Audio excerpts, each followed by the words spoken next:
नमस्ते, कैसे हैं आप सब? आज की कहानी है मन का भरम। सुधा जी आज बहुत खुश थी। छोटू बहू बहू के कमरे की तरफ बढ़ी ही थी कि कदम खुद ही रुक गए।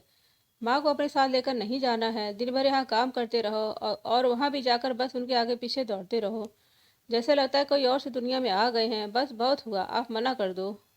रिया बस बड़बड़ाए जा रही थी। ठीक है, कोई बहाना बना दूंगा, पर इस बार माँ का मन है हमारे साथ चलें। पर वहाँ माँ क्या करेगी? यहाँ और वहाँ की लाइफस्टाइल में बहुत अंतर है। माँ क्या करेगी वहाँ? सामान पैक कर लो, सुबह ही फ्लाइट है। सुधा जी उल्टे पाँव वापस अपने कमरे में आ गई थी। क्या हुआ सुधा? नवीन जी ने कहा। कुछ नहीं बच्चे, कल जा रहे हैं, बस यही जानने गई थी कि कुछ ले जाना है तो पैक कर दूँ। पर तुम्हारा चेहरा क्यों उतरा है? कोई बात है क्या? तो क्या कल तुम भी जा रही हो? अरे नहीं, मैं नहीं जा रही। आपका यहाँ ध्यान कौन रखेगा? मैं तो पहले से ही कह रहा हूँ, क्या करोगी जाके? मेरे पास रहो, हम तो काफ़ी हैं एक दूसरे के लिए। दोस्त नाते रिश्तेदार सब यहीं तो हैं, टाइम अच्छे से काट लेंगे। हाँ ठीक है, नहीं जा रही हूँ। और गुस्से में चली गई। क्या हो गया? थोड़ी देर पहले कितनी खुश थी कि वो लंदन जा रही है, और अब? सुबह दोनों बच्चे चले गए। माँ, अगली बार आप साथ चलना, इस बार आपका टिकट नहीं हो पाया है। सुधा जी शून्य भाव से दोनों की बातों को सुन रही थी। कोई बात नहीं, तुम दोनों आराम से जाओ, यहाँ की चिंता मत करो, हम दो काफ़ी हैं, नवीन जी की तरफ देख कर कहा। बच्चे चले गए तो सुधा जी और नवीन जी बाहर ही लॉन में बैठ गए। क्या है सुधा, क्यों उदास हो? हर बार तो बच्चे जाते तो खुशी से उनकी विदाई करती, इस बार ऐसा नहीं है। आंखों से आंसू निकल गया सुधा जी के। क्या मैंने कहा कि वो मेरी सेवा करें, मेरे आगे पीछे चले? इसलिए मैंने घर में खाना बनाने वाली भी लगा लिया है कि बहुएं आए तो उन्हें किचन में ना जाना पड़े, आराम से रहें, घूमें, पास में बैठकर बातें करें। फिर भी वो आती हैं तो नाश्ता खाना बनाती हैं। कितनी बार मना किया, मत करो।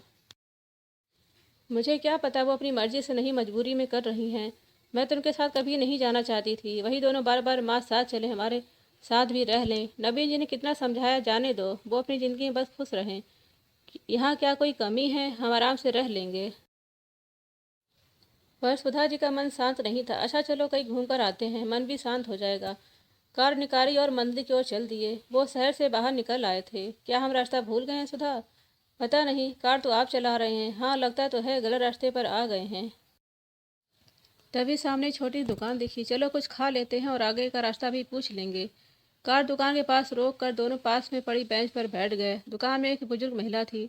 अम्मा, कुछ खाने को है तो दे दो, और 2 कप चाय भी। हाँ बैठो, भी बना देती हूँ, आराम से बैठ जाएं।